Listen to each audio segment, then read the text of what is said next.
Parpol Koalisi Indonesia Maju atau KIMPLUS resmi mendeklarasikan dukungan untuk Ridwan Kamil dan Suswono sebagai calon gubernur dan wakil gubernur Jakarta di Pilkada 2024. Deklarasi yang dilaksanakan pada Senin sore ini ditandatangani 12 sekjen Parpol pendukung. Dalam pidatonya, Ridwan Kamil menegaskan jika Gubernur Jakarta dan pemerintah pusat satu frekuensi, warga Jakarta akan diuntungkan. Menurut kami, dengan satu frekuensinya Gubernur Jakarta dengan presiden dan wakil presiden di pemerintah pusat, yang paling diuntungkan bukan kami, yang paling diuntungkan adalah warga Jakarta. Kami akan mudah berkomunikasinya, kami akan fatsun taat pada program-program pusat, sehingga saya bayangkan 5 tahun ke depan, akselerasi pembangunan Jakarta akan berlipat-lipat karena satu frekuensinya, insya Allah kami dengan pemerintah pusat. Dengan adanya KIMPLUS yang mengusung RK Suswono ini, peluang Anies maju di Pilkada Jakarta semakin tipis. Pasalnya, hingga kini tidak ada kepastian parpol mana yang resmi mengusungnya untuk kembali bertarung di Pilkada Jakarta. Yang tersisa hanya PDI Perjuangan. PDIP masih berupaya memajukan Anies dengan Hendrar Prihadi untuk menjadi pesaing Ridwan Kamil di Jakarta, kendati kursi PDIP belum cukup. Mungkin nanti PDIP bisa bawa Anies sama Hendar, orang keduanya gitu aja. Ya kami lagi nyari, tapi kan namanya usaha. Berupaya sedemikian rupa masih dengan partai-partai lain sebisa mungkin sebelum tanggal 27 kami cari peluang. Kalau peluangnya dapat, kami akan bawa Anies sebagai orang pertama dan Hendi sebagai orang kedua. Direktur Eksekutif Indikator Politik Indonesia mengungkapkan, Anies Baswedan seharusnya sudah mengantisipasi dengan menyiapkan rencana maju sebagai calon independen. Tetapi hingga hampir penutupan masa pendaftaran, Anies juga tidak ada kepastian maju di Pilgub Jakarta. Anies sebaiknya atau seharusnya itu mempersiapkan dari awal skenario terburuk. Jika misalnya partai-partai tidak jadi mencalonkan dirinya. Nah masalahnya, Anies tidak memiliki skenario atau plan B. Jadi misalnya jalur perseorangan tidak disiapkan oleh Mas Anies atau timnya. Termasuk juga plan lain, misalnya plan masuk ke partai untuk memudahkan dalam usaha untuk mencari kendaraan, itu juga tidak disiapkan dari awal. Jadi memang kita tidak bisa menyalahkan Anies penuhnya, ini ada kaitannya dengan aturan main, di mana tidak ada pembatasan maksimum koalisi, sehingga aksi borong partai terjadi. Dukungan koalisi KIMPLUS untuk RK Suswono cukup besar dan menguasai parlemen dengan total 91 kursi. Syarat untuk mengusung parpol 22 kursi, sementara PDIP hanya 15 kursi di DPRD Jakarta. Sehingga PDIP saja tidak cukup jika ingin memajukan Anies Baswedan di Pilkada Jakarta. Akankah nasib Anies pupus dan gagal maju di Pilgub Jakarta? Tim Liputan, Kompas TV.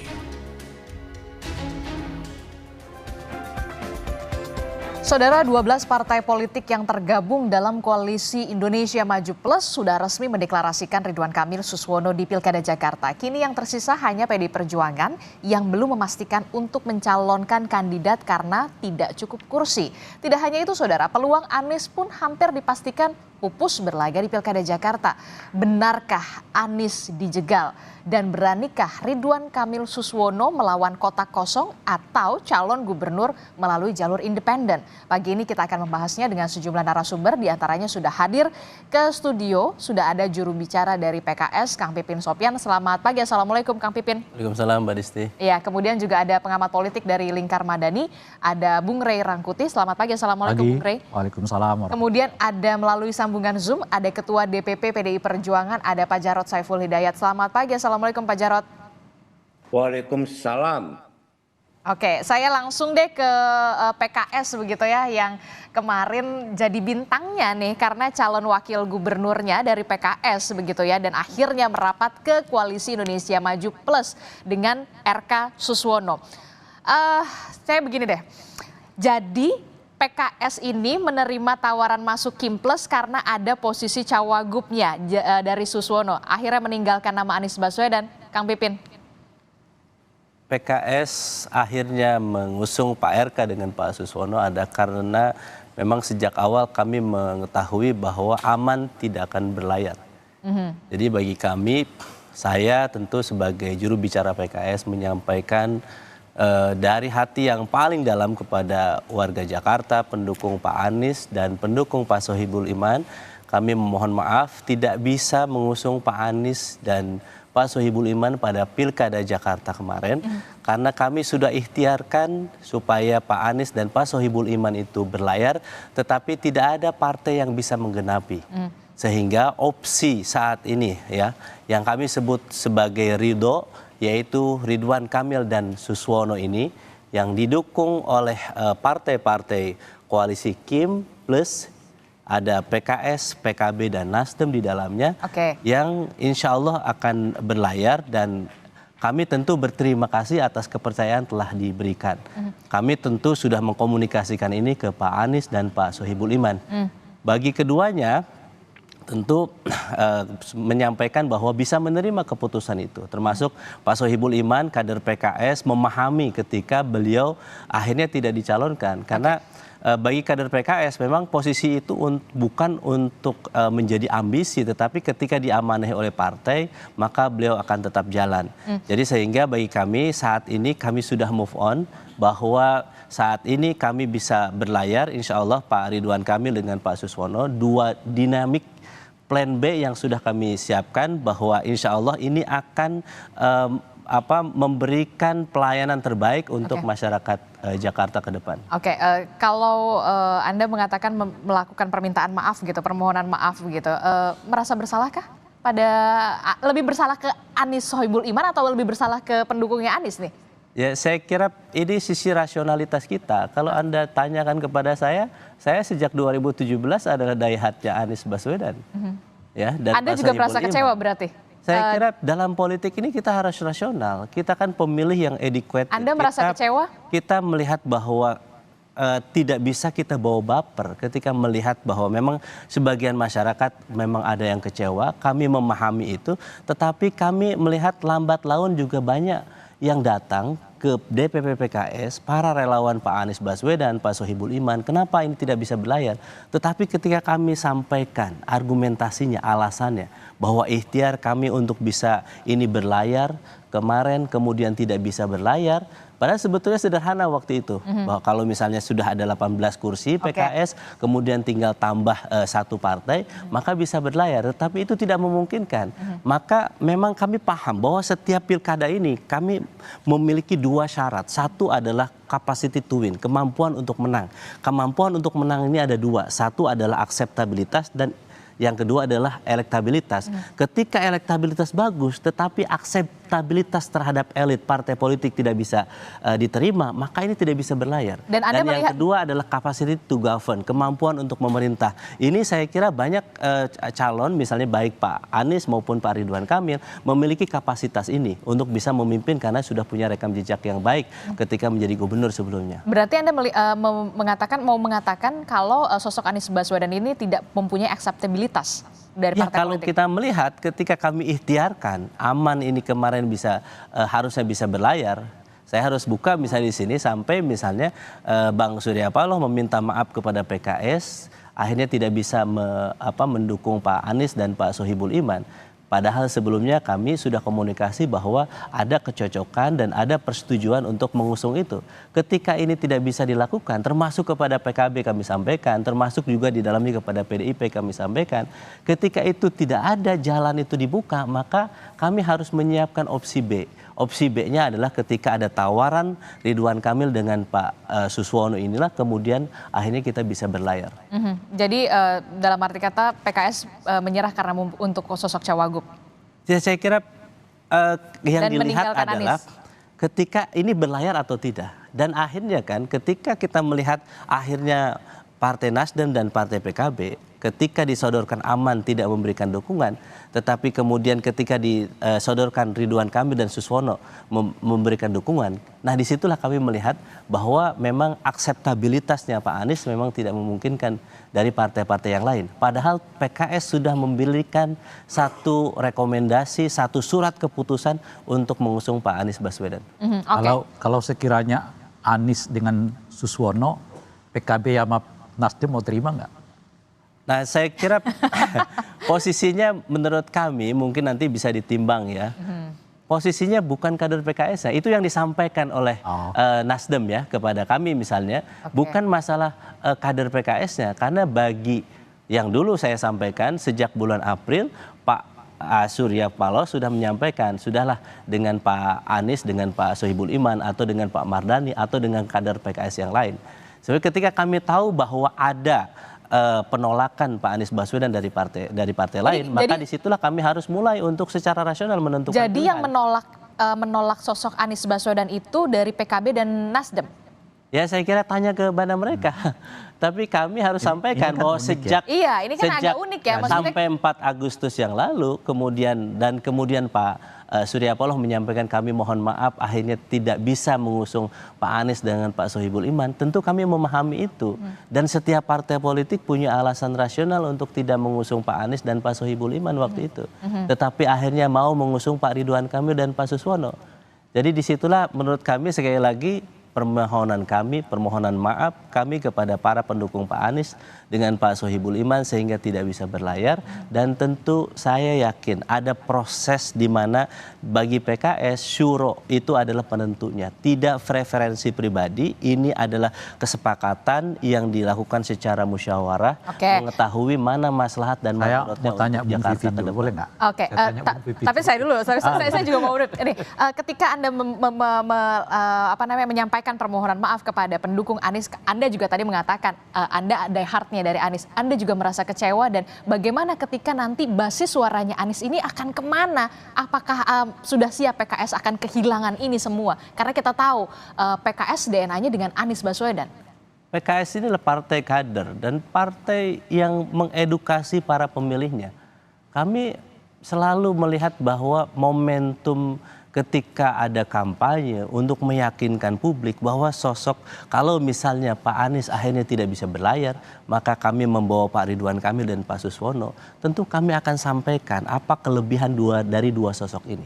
Pak Ridwan Kamil adalah seorang mantan gubernur Jawa Barat yang punya prestasi ya di berbagai bidang. Kemudian beliau juga melanjutkan kepemimpinan Kang Aher 2 periode di Jawa Barat, telah sukses. Dan kemudian kita melihat Pak Suswono, mantan Menteri Pertanian, mantan anggota Dewan, doktor di bidang bisnis, manajemen bisnis, dan siap untuk mewakafkan dirinya di Jakarta.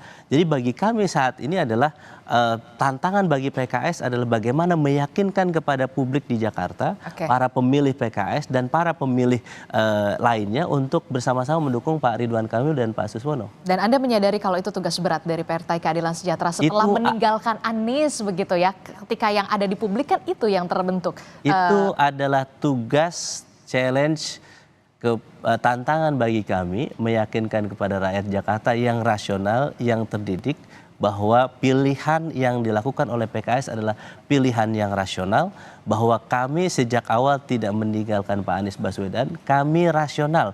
Ketika Pak Anies Baswedan tidak bisa diterima oleh elit partai politik, maka opsi Ridwan Kamil dan Pak Suswono ini adalah opsi yang terbaik untuk rakyat Jakarta. Beberapa bulan yang lalu juga Anda mengatakan juga Anies Baswedan adalah tadi itu yang capacity to win, kapasitas akseptabilitas begitu, tapi kemudian berubah haluan begitu, karena memang itulah yang kemudian terframing di publik begitu ya pada saat PKS akhirnya melabuhkan pilihan ke Koalisi Indonesia Maju Plus dengan mengusung nama Suswono. Betul, ya, jadi bagi kami ketika di awal kami sudah ada harapan waktu itu bahwa memang bisa mengusung Pak Anies ya sampai tanggal 4 Agustus, waktu itu kami kasih deadline karena sebetulnya kami juga tahu ini dan juga Pak Anies juga tahu sebetulnya bahwa berat bagi Nasdem dan PKB untuk mengusung Pak Anies Baswedan.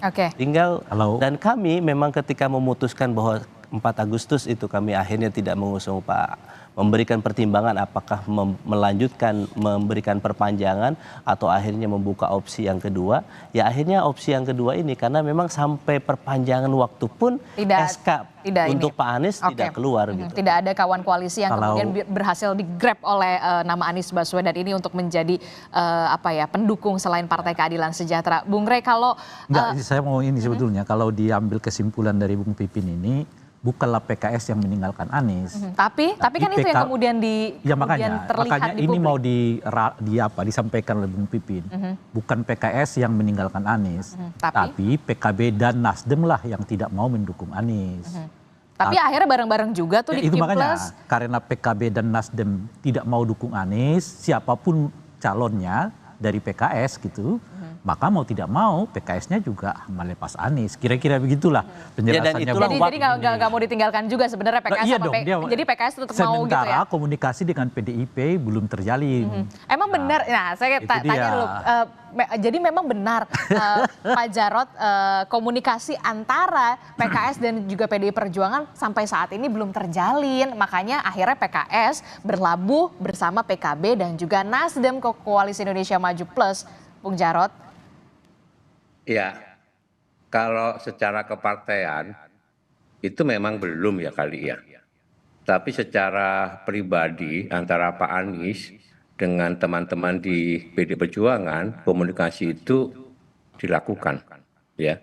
Tapi kita tidak tahu apakah PKS juga mengetahui tentang komunikasi antara teman-teman di PD Perjuangan dengan Pak Anies sampai tidak ke PKS.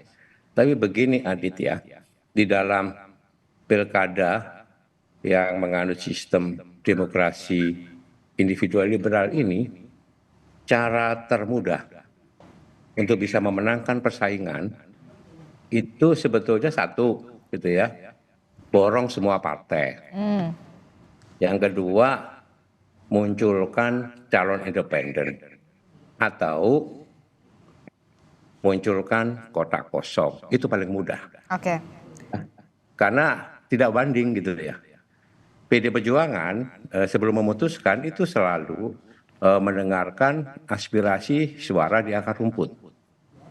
Mas Pipin ya, Bang Ray, terus terang PD Perjuangan juga mendapatkan surat dari berbagai macam kelompok masyarakat kepada DPW partai yang mengajukan Pak Anies ya, termasuk saya juga menerima perwakilan Poros Jakarta di DPW partai yang menginginkan Pak Anies untuk maju. Itu satu masukan yang baik ya dalam demokrasi. Suara-suara itu perlu kita dengarkan.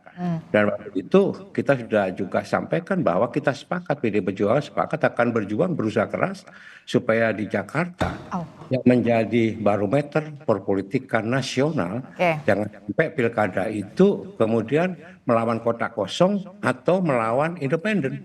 Tapi sepertinya melawan independen karena memang kalau melawan kotak kosong ini sudah ada jawabannya, kayaknya enggak deh. Setelah semalam begitu dini hari tadi akhirnya KPU Jakarta ini meloloskan pasangan Dharma Pongrekun dan juga Kun Wardana untuk jalur independen. Jadi bisa dipastikan ini nih jagoannya Kang Pipin, RK dan juga Pak Suswono ini akan melawan Dharma Pongrekun dan juga Kun Wardana, bukan kotak kosong. Iya. Skemanya begitu. Kita sudah prediksi itu, makanya kemarin saya sampaikan kita tantang gitu ya, berani tidak ya RK sama Suswono itu melawan kotak kosong, tapi ternyata kan calon independen diloloskan gitu ya, meskipun banyak kontroversi di situ, tapi oke lah gitu ya. Itulah cara tercepat untuk menang, dengan memborong semua partai-partai politik dengan berbagai macam gitu ya kepentingan-kepentingan pragmatisnya, entah kepentingan kekuasaan dan meninggalkan aspirasi keinginan warga Jakarta untuk bisa mendapatkan pemimpin yang mereka kehendaki. PD Perjuangan sebetulnya juga sudah menjaring kemudian mengkerucutkan nama-nama yang untuk nanti diajukan sebagai calon gubernur dan wakil gubernur DKI Jakarta. Itu ada Pak Anies, ada Pak Ahok, kemudian ada Pak Hendi, ya, kemudian ada Bung Rano Karno, ya. Inilah yang kita anggap punya potensi mampu membangun kota Jakarta. Tetapi ya sekali lagi semua partai diborong. Iya. Sehingga PDI Perjuangan otomatis kan ya tidak bisa mengajukan calonnya kecuali nanti ada sesuatu peristiwa yang luar biasa mungkin tanggal 27 sampai 29 ada perubahan lanskap politik baru PDI Perjuangan bisa mengajukan calonnya. Tapi kalau melihat hari ini begitu ya, memang sudah ada 12 partai politik yang sudah memantapkan betul untuk nama RK Suswono, diantaranya 3 diantaranya adalah PKB, Nasdem, dan juga Partai Keadilan Sejahtera yang sudah ada sosok cawagupnya nih di Kimples. Mungkinkah posisi PDI Perjuangan ini dalam tanda kutip abstain di Pilkada Jakarta? Kemungkinan itu ya pasti ada, gitu ya. Jakarta ini sekali lagi pusat barometer perpolitikan nasional. Ya, ada banyak opsi di situ. Nah, opsi-opsi itulah nanti yang akan dikaji dan kita sampaikan kepada Ketua Umum Ibu Mega untuk mengambil sikap bagaimana mensikapi pilkada di Jakarta, begitu kan? Karena kita khawatir apa yang terjadi di Jakarta ya itu akan menular ke daerah-daerah yang lain. Kami betul-betul khawatir Bung Rai, banyak daerah yang nanti meniru pola Jakarta. Borong partai, kemudian munculkan kotak kosong atau cara independen. Karena itu cara yang paling mudah, paling tepat, dan paling murah mungkin. Tetapi itu bertentangan dengan kedaulatan yang ada di tangan rakyat. Dia tersumbat untuk menyuarakan aspirasinya untuk memilih pemimpin di wilayahnya. Ini yang kami khawatirkan. Itu PDI Perjuangan selalu berjuang, gitu ya, untuk mendengarkan aspirasi akar rumput dan kalau bisa tidak melawan kotak kosong. Sama seperti kasus misalkan di Sumatera Utara. Kalau di Sumatera Utara kan memang PDI Perjuangan kan punya golden ticket, Bung Jarod. Iya, makanya meskipun kita dikeroyok semua partai ke sono, tetap kita bisa memajukan. Tidak akan memperjualbelikan kursi dan suara rakyat hanya demi kepentingan pragmatisme, gitu kan? Tapi peluangnya PDI Perjuangan posisinya di Pilkada Jakarta bagaimana? Ini kan yang kemudian jadi pertanyaan besar. Abstainkah? Ada beberapa. Masih ada peluang? Poin, gitu ya. Kalau di DKI Pilkada, kalau abstain boleh tidak? Boleh ya. Boleh. Tentunya boleh, kalau Pilpres tidak boleh, gitu kan? Memang aturannya seperti itu. Nah, kan gitu kan. Oleh sebab itu nanti ya, apapun opsi ini akan diserahkan kepada Ketua Umum Ibu Mega bagaimana mengambil sikap. Ya, apakah kita abstain untuk tidak berpartisipasi di dalam Pilkada Jakarta atau kita mendukung pasangan yang sudah ada atau apa, ada banyak ya. Jadi masih ada banyak peluang ya, untuk PDI Perjuangan, ataukah memang masih menunggu dinamika nanti akan ada perubahan, ataukah memang ya menunggu ya melihat begitu sebagai dalam tanda kutip penonton abstain di Pilkada Jakarta karena memang partai politik semuanya sudah diboyong. Faktanya ada 12 partai politik, 10 yang lolos ke DPRD, 2 yang tidak begitu. Saya ke Bung Rey. Bung Rey, Koalisi Indonesia Maju Kimples ini kuat sekali, 12 partai politik. Apakah ini bisa mampu meloloskan nama RK Suswono ini menjadi pemenang Pilkada Jakarta, sudah dipastikan, ataukah memang ada nama Dharma Pongrekun ini yang memang apalagi sudah diloloskan verifikasinya? Ini sih tidur aja udah selesai. Kenapa Anda mengatakan tidur aja selesai? Yang dukung 85% partai suara di DPR, di DPRD-nya gitu. Kemudian jagoannya juga hebat kan, sekelas Ridwan Kamil dan mantan menteri. Ya, apalagi ya tidur aja lah. Makanya menurut saya juga RK ya tidur aja, Bung Emil gitu. Suswono juga ya tidur aja. Nggak perlu turun-turun banget ngeluarin duit. Nanti kalau masa kampanye ya tinggal langgak-lenggok, di debatnya yang tinggal debat-debatan gitu. Mengapa Anda sebegitu yakin kemenangan mutlak ini akan berada di pasangan RK Suswono? Kalau kita lihat kan Jakarta juga punya logika elektoral yang karena berbeda. Yang dihitung itu suara sah. Bukan yang dihitung itu jumlah pemilih. Jadi kalau yang datang itu cuma 1 juta, misalnya ya pemilih, 1 jutanya itu masanya Bung Pipin, ya selesai. Tapi bagaimana dengan masa pendukungnya Anies Baswedan yang tadi disebutkan oleh Kang Pipin? Iya kan saya udah bilang tadi. Kemana nih? Ini kan yang jadi masalah. Kalau mereka mungkin abstain, tapi kan kalau dia abstain kan suaranya nggak dihitung. Yang dihitung adalah suara sah. Ya kan? Jadi pemilih Jakarta taruh 7 juta. 6 jutanya abstain, nggak menggunakan hak pilih atau merusak suara. Bisa juga mereka datang ke TPS. Tapi Oke, jadi peluangnya seperti apa nanti untuk di Pilkada Jakarta setelah nama RK Suswono didukung oleh 12 partai politik, kemudian ada Dharma Pongrekun dan juga Kun Wardana lolos verifikasi begitu ya, walaupun memang kemarin ada polemik, dugaan pencatutan dan segala macamnya. Peluangnya akan seperti apa? peluang apa? Peluang Anies, peluang Kalau Anies peluang udah RK. jelas kan. Peluang RK tinggal tidur, menang. Tinggal Mas PKS aja suruh datang ke TPS, masanya selesai. Oke. PKS itu kursinya 20% kan, basis masanya solid. Suruh minta datang semua tuh ke TPS.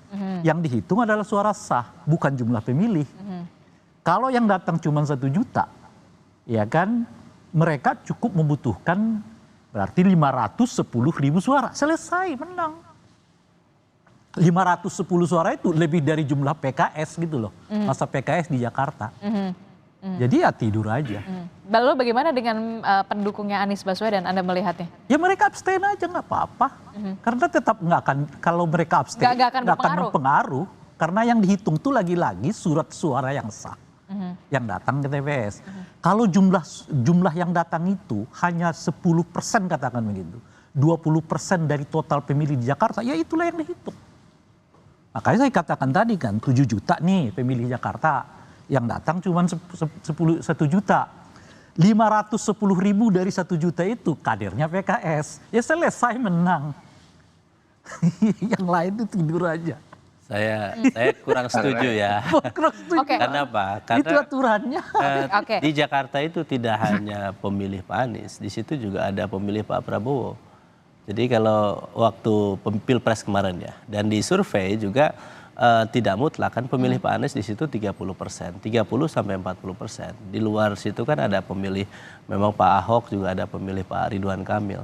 Tetapi saya yakin pemilih Jakarta adalah pemilih rasional yang well educated ya, dibandingkan daerah-daerah yang lain. Dan ini sudah dari berbagai data BPS itu yang terjadi. Jadi bagi kami adalah PR kami adalah bagaimana kami meyakinkan para pemilih itu. Kami door to door, kader-kader PKS door to door meyakinkan bahwa ini saat ini. Kami sampaikan mohon maaf kepada para pemilih Pak Anies, kami tidak bisa melayarkan Pak Anies karena tidak cukup kursi waktu itu. Dan Kalau mereka sudah terlanjur kecewa seperti Anda. Saya katakan bahwa sisi rasionalitas, saya membuktikan itu, ketemu dengan para relawan Pak Anies Baswedan. Tapi Anda kecewa? Kemudian ketika kita jelaskan bagaimana kronologinya kami memperjuangkan Pak Anies kemudian tidak bisa, mereka juga paham, oh akhirnya kami memilih Pak Ridwan Kamil dan Pak Suswono, di mana prestasinya Pak Ridwan Kamil juga bagus di Jawa Barat, kemudian dibawa ke Jakarta. Pak Suswono juga kapasitas. Saya ini ya Bung Pipin. Itu saya Bung Pipin gitu.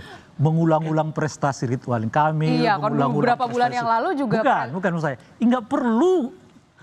Long tinggal tidur kok. Oke. Ini kalau 12 partai politik yang dukung nih, nggak usah figurnya Ridwan Kamil sama Suswono aja jadi. Oke, Bung Jarot. Bung Pipin aja jadi Oke, tuh. Pak Jarot. Nggak usah lagi bicara soal ini. Katanya Bung Rey, RK Suswono tidur aja ya udah pasti mutlak menang. Pak Jarot. Iya. Jadi yang disampaikan oleh Bung Rai itu ya ada benarnya juga. Jadi siapapun juga itu ya menang lah. Oleh sebab itu tadi saya sampaikan, berani nggak lawan kotak kosong?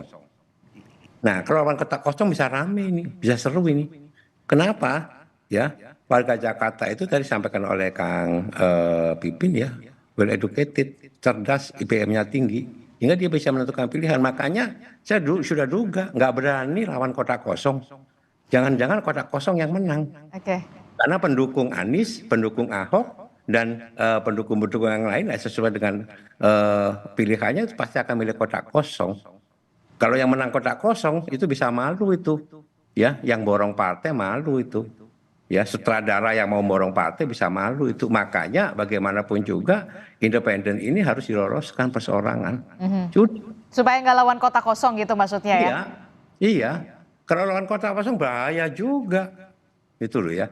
Bisa menang, bisa kasus seperti di Makassar gitu ya. Ini soal kebanggaan aja ya. Ini karena bukan aturan. Kalau aturan membolehkan. Kalau misalnya mayoritas warga Jakarta nggak datang ke TPS alias golput, kebanggaan macam apa yang dimiliki oleh Bung Pipin terhadap kemenangan RK sama Suswono? Kalau tiba-tiba banyak sekali yang dalam tanda kutip ya Tidak datang ke TPS. tidak datang ke Karena TPS kan tadi kan Bung Pipin mengatakan warga Jakarta itu cerdas. cerdas, well educated, Karena dan juga cerdasnya mereka merasa ini sebuah pertandingan yang nggak patut, nggak layak. Iya. Ujung-ujungnya mereka menolak datang ke TPS. Ngapain ikut berpartisipasi pada sebuah permainan yang dibuat seperti sekarang gitu. Itu lebih halusnya kalau dari Bung Rey. Kalau misalkan dari saya mungkin apakah mungkin nanti akan ada gerakan? Oh mungkin saja, sekarang aja udah terdengar kok. Terdengar untuk mengatakan tidak akan datang ke TPS. Dan itu sah, hak warga negara. Dan itu bagian dari protes mereka terhadap, ini kan kita ingin sebetulnya berdemokrasi itu. Bukan sekedar kalah menang, tapi cara Anda menang tuh gimana? Cara Anda jadi kalah tuh apa?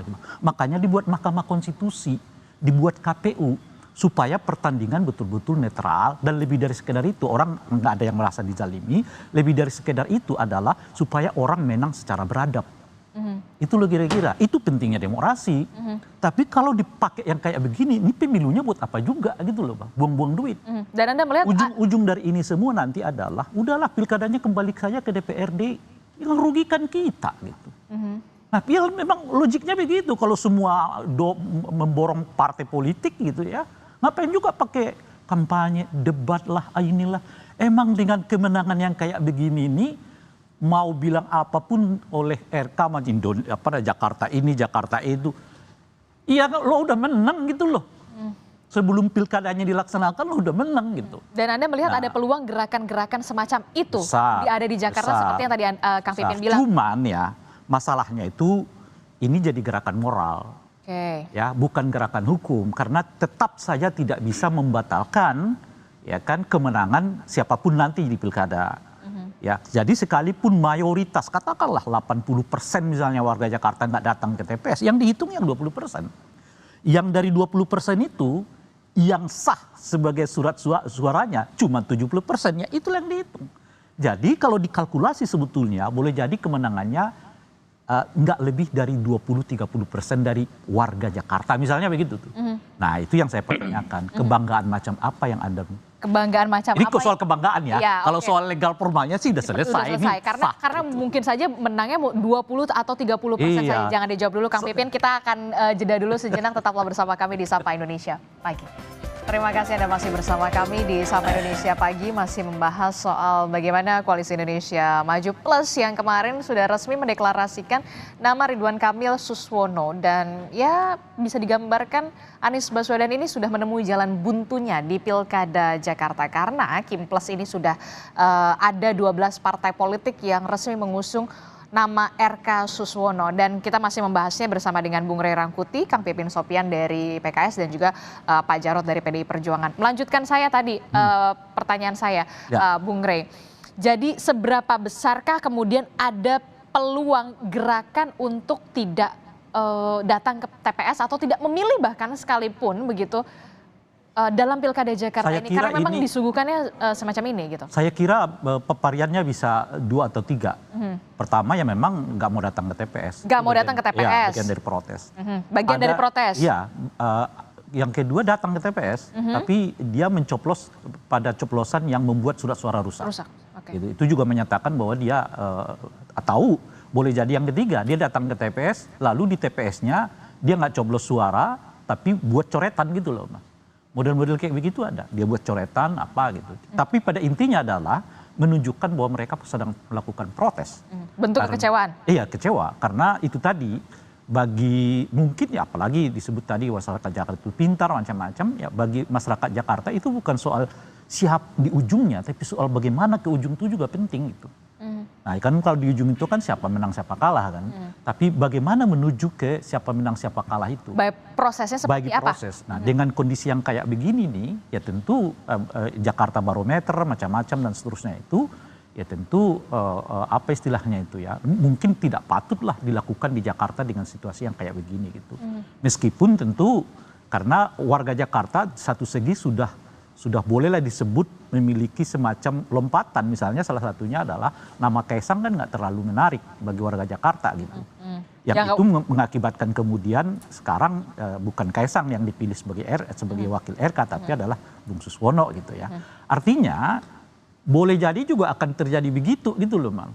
Makanya oleh karena itu mungkin udah dihitung bagian-bagian yang seperti ini. Cara satu yang kalau mau menang itu ya borong. Kalau dipertandingkan dengan orang yang katakanlah selevel gitu, RK mungkin nggak mendapatkan suara yang signifikan gitu. Nah makanya saya berbicara ini soal kebanggaan gitu. Kan kalau petarung sejati itu merasa dia jadi petarung tuh kalau yang lawan tuh lebih hebat dari dia gitu loh, Mbak. Bukan yang di bawah dia gitu kan. Atau setidaknya sederajat. Mestinya belajar dari Pak Jokowi lah. Ya kan, ketika Pak Jokowi pindah ke Jakarta, dia satu melawan petahana. Elektabilitas sangat rendah. Didukung partai politik yang sangat sedikit dibandingkan dengan partai politik yang mendukung petahana. Tapi beliau berhasil. Nah, apa artinya gitu? Artinya tuh jagoan gitu loh, Mah. Nah, yang kayak gini jagoannya di mana gitu loh. Kang Pipin. Apa? Bung Rai. Bagaimana ini? Anda bisa menjawabnya? Ya, ini realitas politik yang kita hadapi saat ini. Bahwa ketika bagi kami, ya tadi syarat itu berlaku ya. Bahwa capacity to win dan capacity to govern. Orang kemampuan untuk menang itu syaratnya dua. Pertama, akseptabilitas para elit partai politik menerima atau tidak. Yang kedua, elektabilitas. Ketika salah satu syaratnya tidak bisa, maka kemungkinan tidak bisa berlayar atau tidak menang cukup besar. Dan saya harus mengatakan bahwa sebetulnya kita sedih dimanapun kalau melawan kota kosong ya.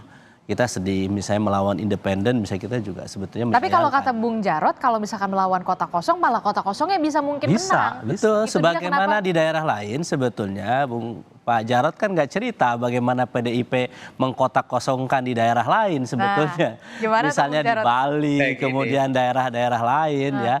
Tentu sebetulnya kemarin mohon maaf ya, saya harus mungkin buka sedikit Pak Jarot ya. Komunikasi kami juga dengan PDIP juga sempat kami sampaikan. Saya misalnya diskusi dengan salah satu politisi PDIP yang tidak mau dibicarakan namanya. Kami sudah sampaikan bagaimana kalau kita koalisi. PDIP dukung kami di Jakarta, kami dukung PDIP di Jawa Tengah. Tapi sudah ada pembicaraan jawabannya adalah bahwa ya beliau tolong jangan sampaikan nama saya, tapi ini sampaikan bahwa pimpinan tidak mau koalisi dengan PKS di Jakarta karena alasan ideologi. Ketika kami mendengar itu ya sudah berarti tidak bisa jalan karena masalah ideologi mungkin tidak bisa ditawar-tawar. Kalau masalah yang lain mungkin bisa. Padahal tawaran itu sudah kami sampaikan. Tetapi sekali lagi kami tentu menghormati pilihan. Ya, ketika disampaikan bahwa karena perbedaan ideologi kita tidak bisa koalisi, sebetulnya saya bertanya di daerah lain kok bisa, kenapa di Jakarta nggak bisa misalnya. Nah tentu pertanyaan-pertanyaan itu karena ada deadlock pertemuan atau tidak ada pembicaraan secara serius, maka kami hormati bahwa ada opsi lain. Ketika yang lain menawarkan untuk koalisi, tentu kami akan menyambut tawaran koalisi dari yang lain. Jadi PKS mau mengatakan bergabung ke Kim Plus adalah pilihan terakhir setelah kemarin. Betul. Kami harus sampaikan itu, ikhtiar itu kami sampaikan juga dengan teman-teman di PDIP. Mungkin karena kami juga jarang ketemu dengan Pak Jarot, tapi dengan yang lain kami sampaikan kepada yang lain bahwa kami serius. Kalau mau kita mengusung Pak Anies, ayo kita bareng-bareng dengan Pak Sohibul Iman, kita tukar, kita dukung PDIP di Jawa Tengah karena itu adalah basisnya PDIP dan minta PDIP dukung PKS di DKI Jakarta karena Jakarta adalah basisnya PKS gitu. Jadi setelah itu tidak bisa terjadi ya sudah berarti ada opsi yang lain. Termasuk kami menghormati kalau misalnya ada yang nanti pada akhirnya tidak mendukung Pak Ridwan Kamil dengan Pak Suswono, tentu kami menghormati karena ini negara demokrasi. Bagi kami saat ini ikhtiar yang terbaik untuk mensosialisasikan Pak Ridwan Kamil dan Pak Suswono yang kami sebut sebagai Ridho ini adalah pilihan terbaik yang saat ini diberikan untuk rakyat Jakarta. Oke, pilihan terbaik dan terakhir setelah kemudian deadlock bersama PDI Perjuangan karena ada perbedaan ideologis ternyata yang jadi hambatannya, Bung Jarot terakhir. Ya, begini, untuk melihat pilkada DKI itu kita tidak bisa hanya melihat DKI doang ya. Ini ada rentetan terkait dengan konsolidasi kekuasaan. Kami sudah memprediksi kalau begini skenario-nya bisa diprediksi bahwa Jakarta ya itu ketika Anies sudah dihalang-halangi, sudah Berian. ya ditekan ya, tidak diberi akses untuk maju, maka yang dimunculkan sebetulnya kan Kaisang, tapi Kaisang kan tidak bisa diterima oleh PKS, tidak bisa terima oleh 12 parpol itu, maka Kaisang nanti Bung Rey akan masuk ke Jawa Tengah, ya kan? Jadi Kaisang di Jawa Tengah sebagai wakil gubernur Jawa Tengah. Skenario-nya adalah tahun 2029 Kaisang gubernur, Gibran presiden, kan begitu, Bobi gubernur. Nah, ini bentuk konsolidasi sehingga kita bisa melihat skenario ini sebetulnya skenario dari kekuasaan yang ada sekarang. Dan ini yang membuat demokrasi kita itu gelap, demokrasi kita itu mundur. Jadi kalau kita melihat Jakarta itu tidak hanya melihat sisi Jakarta saja, tapi kaitan dengan berbagai macam daerah yang saya sebutkan tadi. Termasuk juga di Bandung juga dilakukan seperti itu, di Jawa Barat ya. Ini satu rangkaian ini Adit ya. Oleh sebab itu tadi saya sampaikan, berani tidak misalkan Jakarta gitu ya, kalau kita melawan kota kosong ini seru. Karena saya yakin pendukung Pak Anies, pendukung Pak Ahok nanti akan nyoblos kota kosong, sehingga memberikan pembelajaran bahwa praktek-praktek ya demokrasi yang seperti ini yang dimonopoli oleh kekuasaan dan partai politik itu tidak akan pernah berhasil karena rakyat sudah cerdas.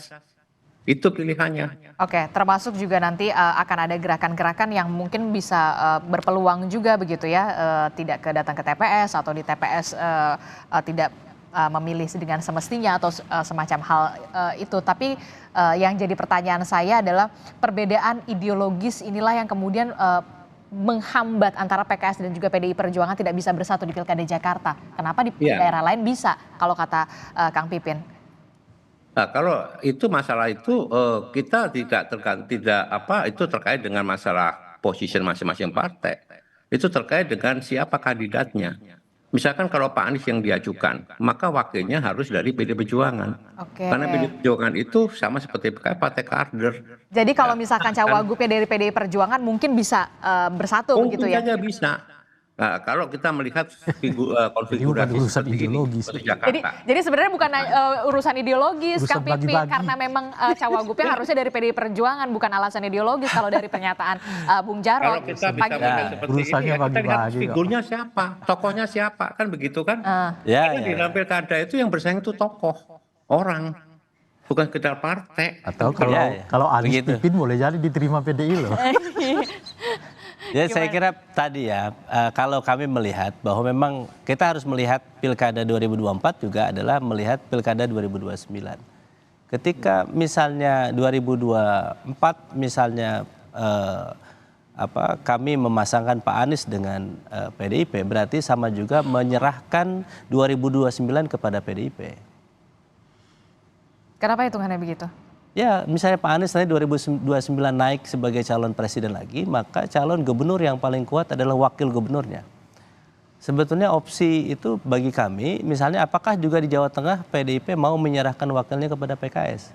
Ini juga sebetulnya tidak mudah ya bagi partai politik. Jadi dalam negosiasi itu memang kita secara rasional, memang ketika di awal kami serahkan silakan Jawa Tengah misalnya kepada PDIP, kemudian Jakarta misalnya serahkan kepada PKS, ini semua sudah dihitung kalkulasi. Tapi kemudian saya balik deh pertanyaannya, kalau misalkan Anies Sohibul itu ternyata tidak bukan perbedaan ideologis tapi karena wakil gubernur, kenapa nggak dari PDI Perjuangan? Nah kenapa sekarang ketika di Kim plus nama Suswono bukan nama Sohibul Iman gitu loh? Ya tadi secara rasional kita melihat kalau misalnya lihat di Kim Plus misalnya ketika Pak Ridwan Kamil memang dari etnisnya lebih ke Sunda, maka wakilnya kalau Pak Sohibul Iman sama Sunda-Sunda. Kami harus menghormati bahwa mayoritas misalnya di sini juga ada Jawa misalnya, maka Pak Suswono salah satu solusi yang kami tawarkan. Jadi hitungan-hitungan ini tentu kami perhitungkan dari berbagai sisi. Jadi sekali lagi tentu pembicaraan yang tadi disampaikan oleh Pak Jarod sebetulnya tidak mengemuka misalnya kalau misalnya menginginkan wakilnya. Setahu saya bahkan PDIP di awal itu tidak menyetujui Pak Anies Baswedan. Sehingga ketika misalnya PKS dengan Pak Anies tidak mendapat dukungan dari PDIP berarti susah untuk bisa berkoalisi. Saya kira pada titik itu maka opsi yang lain yang bisa kita ambil yaitu Ridwan Kamil dan Suswono, dan itu Ridho. dan memang itu keputusannya sudah Dan diambil, Ridho sudah final. inilah yang kita harapkan mendapatkan ridho tidak hanya dari partai-partai tetapi ridho dari warga Jakarta. Bukan dari Ridho yang lain ya. Enggak, Begitu karena karena kemarin kan aman ternyata nggak aman begitu. Enggak, Karena maksud sekarang saya, berarti butuh Ridho dibandingkan aman. Kalau kalimat-kalimat yang begini menurut saya udah terasa habar, sudah menang kok gitu. Ngawain lagi Karena aman tidak diridhoi, jadi insya Allah benar-benar ridho. Oke, jadi diridhoi. aman Itu sudah satu. tidak diridhoi, makanya udahlah Ridho aja. Terakhir, Bung Rey. Iya, saya sih kalau saya ya berkeinginan bahwa pilkada kita itu bukan soal menang kalah saja, tapi soal bagaimana menjadi menang dan bagaimana juga orang jadi kalah gitu. Itu pertama. Kalau sekedar tujuan menang dan kalah, ya pilkada juga nggak dibutuhkan. Pemilihan melalui DPRD kan juga bisa. Ya atau bahkan mungkin seperti terjadi zaman sebelumnya ya pakai tunjuk-tunjuk aja selesai. Gitu. Tapi perlunya demokrasi itu supaya cara menuju ke tujuan itu dilakukan dengan cara beradab. Gitu. Maka model-model aklamasi macam-macam menurut saya sebetulnya meninggalkan spirit dari demokrasi itu yang pertama. Nah yang kedua, sebagai petarung kita sebetulnya kan berharap orang-orang seperti Ridwan Kamil dan seterusnya itu mau ditandingkan dengan orang yang memang sepadan dengan beliau. Gitu. Artinya orang yang sama-sama punya pengalaman, orang yang pernah terlibat macam-macam, elektabilitasnya juga kurang lebih sama. Oke, jadi harus lawan yang sepadan, jangan downgrade lah ya. Berilah warga Jakarta, Suguhan. tadi disebutkan tadi oleh Bung Pipin, sebuah pertunjukan yang kalaupun ia kalah, ini pertunjukan yang ia tetap kenang sepanjang hayat. Setidaknya misalnya, Pilkada 2017 yang lalu di Jakarta, penuh nuansa politik identitas, tapi kita masih bisa menikmati sebuah perdebatan yang sangat bagus di debat-debatnya gitu. Dan masih ada sehat demokrasi di sana? Enggak, pilkadanya jelas nggak sehat karena penuh dengan nuansa identitas kan. Tapi debat-debatnya begitu menarik gitu menurut saya. Dan hidup begitu. Dan hidup. Ini debatnya nanti gimana? Oke. Nah yang ketiga adalah selamat datang ke Bung Ridwan Kamil dan Bung Suswono ke Jakarta menjadi gubernur giveaway Jakarta. Terima kasih. Oke. Oke, baik. Dan karena memang aman yang tidak diridhoi. Bukan. Ya, kan pesaingnya ya seperti giveaway lah ini. Oke, terakhir. Selamat datang RK dan Suswono menjadi gubernur Jakarta giveaway. Oke, baik.